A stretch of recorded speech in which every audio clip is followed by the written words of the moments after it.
Hello students, class 11 की chemistry में हम अध्याय 1 में हैं जिसका नाम है रसायन विज्ञान की कुछ मूल अवधारणाएं। और इस अध्याय में हम आज डाल्टन का परमाणु सिद्धांत पढ़ेंगे जिसको इंग्लिश में कहा जाता है डाल्टन्स एटॉमिक थ्योरी। ठीक है। डाल्टन ने सन 1803 में अपनी पुस्तक new system of chemical philosophy में परमाणु के संबंध में अपने विचार दिए, जिसको डाल्टन के परमाणु सिद्धांत के नाम से जाना जाता है। ठीक है।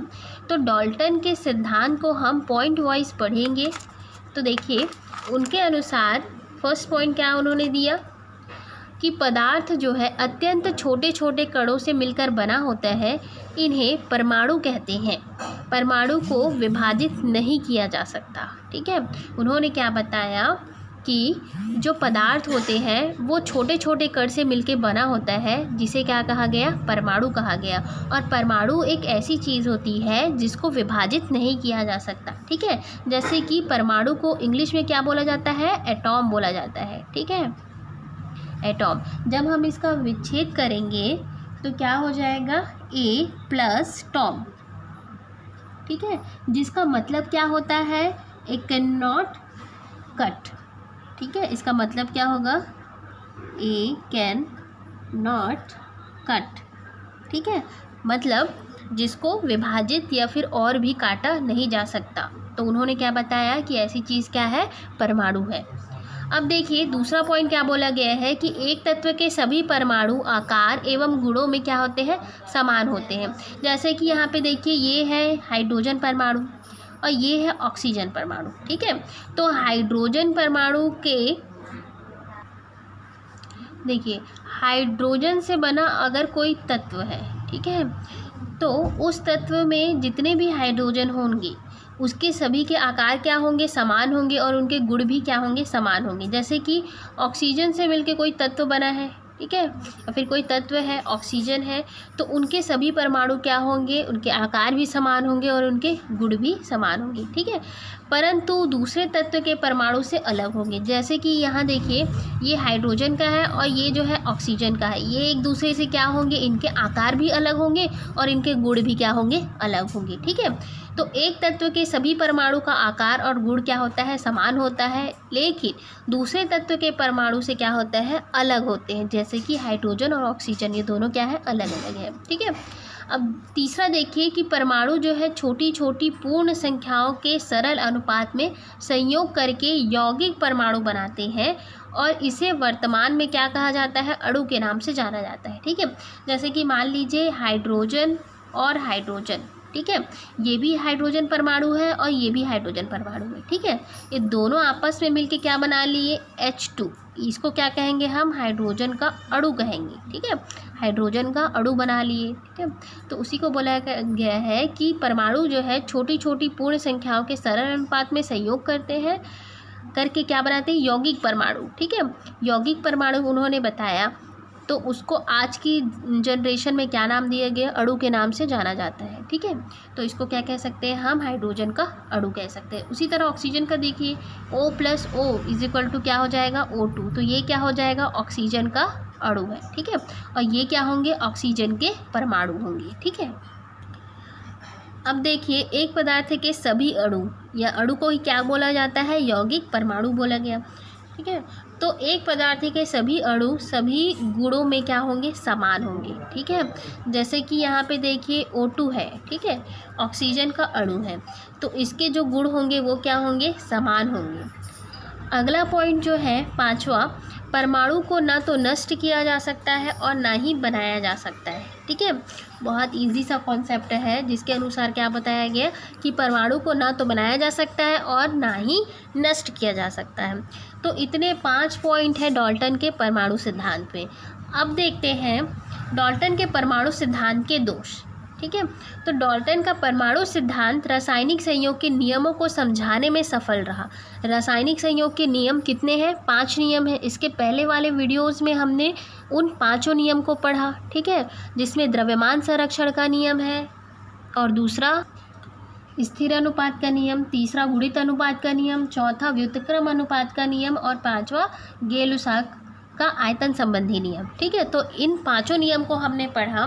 तो डाल्टन का जो परमाणु सिद्धांत था वो रासायनिक संयोग के नियमों को समझाने के लिए तो सफल रहा, पर आधुनिक समय में इस सिद्धांत में बहुत सारी कमियां और दोष देखी गई। ठीक है, तो वो दोष और कमियां क्या क्या थी उसको हम देखेंगे। ठीक है, तो फर्स्ट उनका सिद्धांत क्या था। फर्स्ट उन्होंने ये बताया था कि जो पदार्थ है वो अत्यंत छोटे छोटे कण से मिलकर बना होता है, जिसे क्या कहा गया, परमाणु कहा गया, जिसको विभाजित करना पॉसिबल नहीं है। ठीक है, अब देखिए यहाँ पे इस सिद्धांत के अनुसार जो अभी आधुनिक शोध हुए, ठीक है, आधुनिक रिसर्च के अनुसार परमाणु को न्यूट्रॉन, प्रोटॉन और इलेक्ट्रॉन में बांटा जा सकता है। ठीक है, मतलब जो परमाणु जिसको बताया उन्होंने कि जिसको विभाजित नहीं किया जा सकता, बाद में आधुनिक रिसर्च हुए और रिसर्च के बाद ये बोला गया कि जो परमाणु है उसको भी और सरल भागों में तोड़ा जा सकता है या विभाजित किया जा सकता है। कौन कौन से भागों में, न्यूट्रॉन, प्रोटॉन और इलेक्ट्रॉन। ठीक है,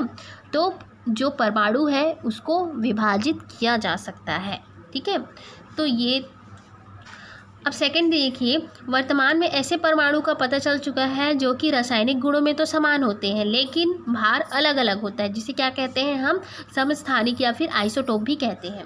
देखिए उनका दूसरा सिद्धांत क्या था कि एक तत्व के सभी परमाणु के आकार क्या होते हैं, गुणों में समान होंगे। ठीक है, तो यहाँ पे बाद में रिसर्च के बाद ये बताया गया कि कुछ जो है ऐसे भी होते हैं, कुछ तत्व ऐसे भी होते हैं जिनके परमाणु क्या होते हैं, परमाणु भार अलग अलग होते हैं। ठीक है, जैसे कि अगर हम देखें हाइड्रोजन के समस्थानिक को, ठीक है, तो हाइड्रोजन के कितने समस्थानिक होते हैं, 3 समस्थानिक। ठीक है, यहाँ पे ये भी फर्स्ट, ये भी फर्स्ट। अब इनके भार क्या होंगे, अलग अलग होंगे। जैसे देखिए इसका 1 होगा, इसका 2 होगा और इसका 3 होगा। ठीक है, अच्छा ये 1 है ना, इसको देख लीजिएगा, ये 1 है।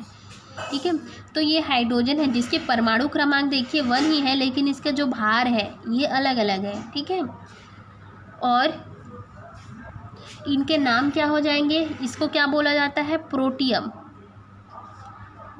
ठीक है, इसको क्या बोला जाता है, ड्यूटीरियम।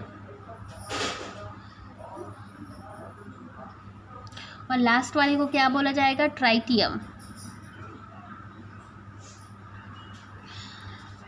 ठीक है, तो ये हो गया सेकंड दोष। थर्ड में देखते हैं हम, बहुत से कार्बनिक यौगिकों के अणुओं में परमाणुओं की संख्या सरल अनुपात में नहीं होती। ठीक है, जैसा कि उन्होंने अपने तीसरे सिद्धांत में बताया कि